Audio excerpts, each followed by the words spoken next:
ایک سوال کسی صاحب نے کیا، انشاءاللہ کسی روز جمعے کا موضوع بھی اس کو بنایا جائے گا۔ ایک حدیث کی طرف انہوں نے اشارہ کیا کہ حدیث میں کہا گیا ہے کہ عورتوں کا خیال رکھو کہ عورتیں جو ہیں یہ دین اور عقل کے اعتبار سے ناقص ہیں، ناقص العقل و ناقص الدین کا لفظ استعمال کیا گیا ہے ایک حدیث میں۔ تو اس سے بظاہر تو ایسا لگتا ہے کہ جیسے عورت کی کمزوری کی طرف اور اس کی بے قدری کی طرف بات بنتی ہے، لیکن رسول اللہ صلی اللہ علیہ وسلم نے جس تناظر میں یہ بات کہی اور جو اس کا اصل مقصد ہے وہ سامنے ہونا چاہیے۔ وہ اگر دیکھا جائے گا تو یقیناً نہ کسی عورت کی بے قدری اس سے مقصد ہے اور نہ ہی اس کی توہین اس سے مراد ہے۔ پہلا جو لفظ استعمال کیا گیا ناقص الدین، تو وہ در حقیقت اس کی ایک ظاہری عبادت کے سلسلے کی طرف اشارہ ہے۔ آپ سب لوگ اچھی طرح جانتے ہیں، ہم سب اچھی طرح جانتے ہیں کہ خواتین نمازوں کے اعتبار سے مردوں کے مقابلے میں کم نمازیں پڑھتی ہیں۔ اللہ تعالیٰ نے ان کی فزیکل جو ایک کنڈیشن ہوتی ہے اس کی وجہ سے نمازوں کی رخصت عطا کی ہے، یا نمازیں نہ پڑھنے کا حکم دیا ہے، وہاں پر نمازیں نہ پڑھنے کا حکم دیا ہے۔ تو تعداد کے اعتبار سے اگر آپ دیکھا جائے تو مرد عورتوں کے مقابلے میں زیادہ نمازیں ادا کرتے ہیں۔ حج پر غور کریں تو حج میں بھی آپ کو یہی صورتحال نظر آئے گی کہ مرد پر حج جب فرض ہو جائے گا، اگر اسے راستے کا ویزا مل گیا ہے، سفر کے لیے کرایہ مل گیا ہے، تو اس پر حج فرض ہے۔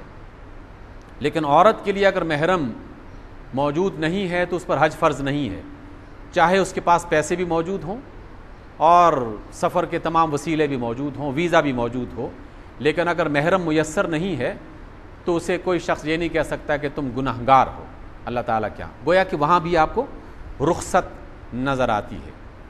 مرد باجماعت نماز ادا کرتے ہیں، عورتوں کو باجماعت نماز ادا کرنا لازمی نہیں ہے۔ اللہ کے رسول نے انہیں باجماعت نماز ادا کرنے کی رخصت عطا کی ہے، باجماعت نماز ادا کرنا ان کے لیے لازمی قرار نہیں دیا۔ تو ظاہری شکلوں میں اگر دیکھا جائے تو اس اعتبار سے خواتین مردوں کے مقابلے میں عبادتیں کم کر رہی ہیں، لیکن اجر و ثواب کے اعتبار سے اگر کہا جائے تو میں نے آپ کو رسول اللہ صلی اللہ علیہ وسلم کو وہ فرمان سنایا تھا کہ جس میں ایک خاتون نے آ کے یہ سوال کیا تھا کہ اللہ کے رسول، مردوں کو عورتوں پر فضیلت کیوں دی گئی ہے؟ ہم باجماعت نماز نہیں ادا کر سکتی، ہم حج پر حج نہیں ادا کر سکتی، اور ہمیں یہ اور فلاں نماز جنازہ ہم اس پہ نہیں جاتی اکثر، تو یہ تو پھر مردوں کو ہم پر زیادہ فضیلت دے دی۔ جمعہ آپ لوگ پڑھتے ہیں، جہاد پہ آپ لوگ جاتے ہیں، عورتوں کے لیے لازمی نہیں ہے کہ وہ جہاد میں جائیں، تو یہ کیا بات ہوئی؟ تو رسول اللہ صلی اللہ علیہ وسلم نے اصحاب رسول کی طرف، اپنے ساتھیوں کی طرف منہ کر کے کہا کہ کیسا اچھا سوال کیا ہے اس خاتون نے، اور کیا اس جیسا سوال کبھی تم نے سنا پہلے؟ تو لوگوں نے کہا کہ اللہ کے رسول بہت اچھا سوال کیا، اور کسی خاتون نے آج تک ایسا سوال کیا نہیں۔ تو آپ علیہ السلام نے فرمایا کہ سنو اے خاتون، اور جا کے یہ اپنی باقی دیگر سہیلیوں کو اور دیگر خواتین کو بتاؤ کہ وہ خاتون جو اس دنیا سے رخصت ہو اور اس کا خاوند اس سے راضی ہے، تو اسے یہ تمام اجر و ثواب جو نماز جنازہ کا، جمعہ کا، حج کا، بغیر کسی کام کیے اس کو یہ اجر و ثواب ملتا رہے گا۔ اگر وہ اس گھر کے نظام کو بہتر بناتی ہے اور گھر کے ماحول کو بہتر بناتی ہے، اور اس کا میاں خوش ہے کہ جناب میری بیوی نے گھر کے ماحول کو بہت اچھا بنانے میں میرا ساتھ دیا ہے اور میرے ساتھ تعاون کیا اور میں اس سے خوش ہوں، تو کسی خاتون کے لیے یہی بہت کافی ہے، اور جا کے اپنی تمام سہیلیوں کو بتا دو کہ اللہ تعالیٰ اس کے لیے سب یہ اجر و ثواب لکھ دے گا اس ایک کام کی وجہ سے۔ اب اگر آدمی اس حدیث کو اس طریقے سے یعنی تشریح کرنا شروع کر دے، انٹرپریٹ کر دے یہ اس انداز میں کہ جناب اللہ کے رسول نے حج کو اور نماز جمعہ کو اور فلاں فلاں کو ڈیگریڈ کر دیا ہے، تو یہ بھی نقطہ نظر ہو سکتا ہے، لیکن یہ غلط نقطہ نظر ہوگا۔ در حقیقت اللہ کے رسول تو اس بات کی طرف اشارہ کر رہے ہیں جس میں گھر کی آبادی، گھر کو بسانا، گھر کے نظام کو بہتر بنانا، وہ خاتون کو سمجھایا جا رہا ہے کہ اگر خاتون چاہے تو گھر کے نظام کو بہترین بنا سکتی ہے، کیونکہ اندرونی معاملات سے جتنی باخبر وہ ہوتی ہے اور جتنی ایفیلیشن اس کی ہوتی ہے خاتون کی وہ مرد کی نہیں ہوتی. اس لیے اگر کوئی خاتون گھر کے معاملات کو بہتر بنانا چاہے تو گھر کا یونٹ اچھا ہونا اللہ کے نزدیک اتنا مقدس اور اتنا محترم ہے کہ بے شمار حج، بے شمار نمازیں، جمعے اور جنازے یہ اس کے مقابلے میں جو ہے اس کا اجر و ثواب برابر کر دیتی ہیں اس کو. تو یہ اس کی طرف اشارہ ہے. تو یہاں بھی مقصد یہ تھا کہ خواتین کے ساتھ نرم سلوک کیا جائے، مہربانی والا معاملہ کیا جائے اور ان کو بے جا تکلیف نہ دی جائے، مختلف معاملات میں تکلیف نہ دی جائے. اور جہاں تک ناقص العقل کہا جائے گا، اس کے بارے میں ایک بڑی خوبصورت بات ایک ماہر سائنسدان سے اور ڈاکٹر سے سننے کا اتفاق ہوا. اور علم نفسیات میں بھی اس کو پڑھتا رہتا ہوں اور یہ ایک میرا سبجیکٹ بھی ہے.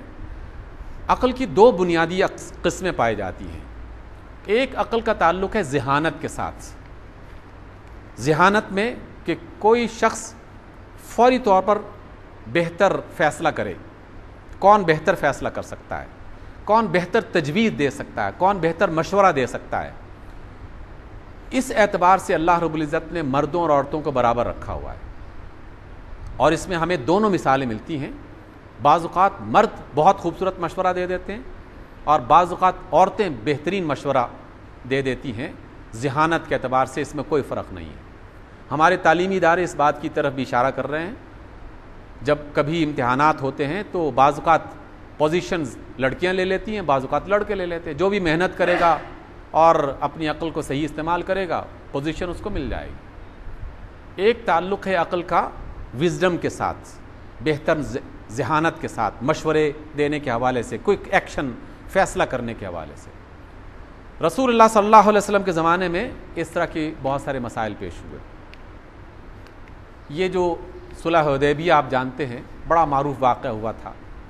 اس موقع پر اللہ کے رسول صلی اللہ علیہ وسلم نے وہ ساری خط و کتابت کرنے کے بعد اپنے صحاب سے کہا کہ جاؤ، ہم حج نہیں کر رہے، جا کے اپنے سر منڈوا دو اور قربانی کر لو. جا کے ہم واپس جا رہے ہیں، حج نہیں کرنے جا رہے، مکہ نہیں جا رہے.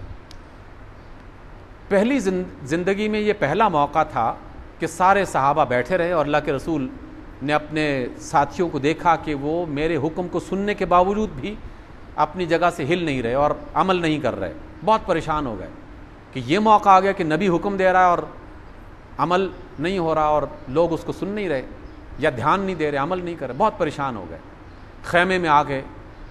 اس وقت ام سلمہ موجود تھی.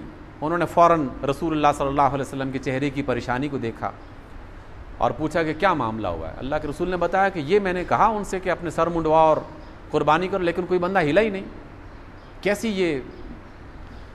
تو ام سلمہ نے یہ مشورہ دیا کہ یا رسول اللہ آپ جائیے اور سب سے پہلے اپنی حجامت بنوا لیجیے، اپنے سر بال بنوا لیں اور اپنے جانور پر چھری چلا دیں، آپ لوگوں سے کچھ نہ کہیں.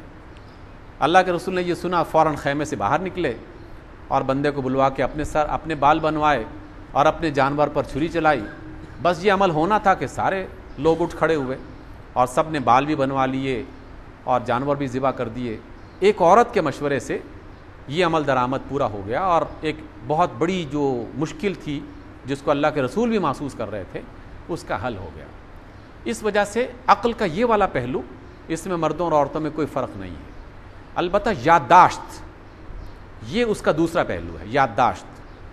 یادداشت کا تعلق عمومی طور پر عورتوں کی فزیکل کنڈیشنز کے حوالے سے دیکھا گیا ہے کہ ایک وقت گزرنے کے بعد عورتوں کی یادداشت مردوں کے مقابلے میں کمزور ہونا شروع ہو جاتی ہے. ان کے بچوں کی پیدائش کے حوالے سے، ان کی فیڈنگز کے حوالے سے اور بے شمار دیگر معاملات. اور اس کے ساتھ ساتھ گھر کے باہر کی دنیا سے ان کی چونکہ انٹریکشن مردوں کے مقابلے میں نسبتاً کم ہوتی ہے، اس وجہ سے باہر کے معاملات میں بھی یادداشت کو بنیاد نہیں بنایا گیا. گواہی کے معاملات میں عورت کو مردوں کے مقابلے میں کم مشکل میں ڈالا گیا ہے. تو رسول اللہ صلی اللہ علیہ وسلم کا فرمان اس زاویے سے ہے کہ لوگوں عورتوں کا خیال رکھا کرو، کیونکہ وہ ناقص العقل بھی ہیں اور ناقص الدین بھی ہیں، کہ عقل میں بھی انہیں یہ مشکلات پیش آ جاتی ہیں اور دین میں بھی بہت ساری چیزیں وہ نہیں کر پاتے. اس وجہ سے ان کا خیال رکھا کرو اور بے جا تکلیف مت دیا کرو انہیں۔ اب بے جا تکلیف دینے کے مقابلے میں اب کوئی شخص اس ظاہری لفظوں کو بنیاد بنا کے یہ واویلا کرنا شروع کر دے یا پروپیگنڈا کرنا شروع کر دے کہ اللہ کے رسول نے یا اسلام نے عورتوں کی توہین کی ہے اور عورتوں کو ناقص کر دیا ہے، تو یہ محض ان کی غلط فہمی ہے، یہ اسلام کا اس کا کوئی دور کا تعلق نہیں ہے۔